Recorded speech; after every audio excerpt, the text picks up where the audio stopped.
শান্ত, সকাল থেকেই তো অবস্থান করছেন ইশরাত সমর্থকরা, তারা কি বলছেন কতক্ষণ চলবে তাদের এই কর্মসূচি? এখন বলতে হবে যে ঝুম বৃষ্টি নেমেছে এবং এই ঝুম বৃষ্টিকে উপেক্ষা করেই সড়কে কিন্তু এখনও নেতাকর্মীরা অবস্থান করছেন। কেউ কেউ এই যে ওভারব্রিজ রয়েছে সেখানে এসে দাঁড়িয়েছেন এবং সড়কের চিত্র যদি আমরা বলি যে ওভারব্রিজের নিচের যে অংশগুলো রয়েছে সেই অংশে গিয়ে অনেকে আশ্রয় নিচ্ছেন, তবে তাদের স্লোগান কিন্তু থেমে নেই এবং বৃষ্টিতে ভিজেও অনেকে স্লোগান তুলছেন।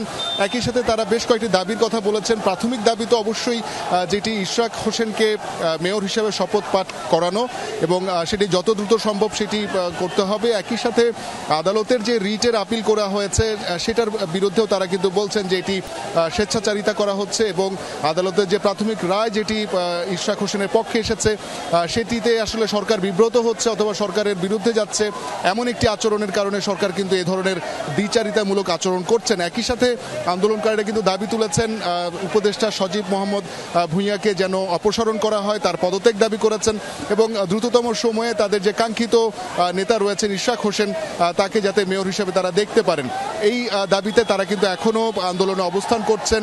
এবং একই সাথে বলতে হবে যে তাদের এই আন্দোলন সকাল থেকে শুরু হয়েছে, এখন এই ঝুম বৃষ্টিতেও এই প্রাকৃতিক দুর্যোগের সময়টিতেও তারা কিন্তু আন্দোলন অব্যাহত রেখেছেন। একই সাথে তারা বলছেন যে তাদের এই দাবিতে তাদের এই আন্দোলন চলমান থাকবে, হয়তোবা আজকে বিকাল 5টা নাগাদ তাদের এই অবস্থান কর্মসূচি রয়েছে, পরবর্তীতে হয়তোবা আবারও ঢাকার অন্যান্য প্রান্তে হয়তো তারা আন্দোলন করবেন, সেটির ঘোষণা হয়তো আনুষ্ঠানিকভাবে দল থেকে কেন্দ্রীয়ভাবে জানানো হবে।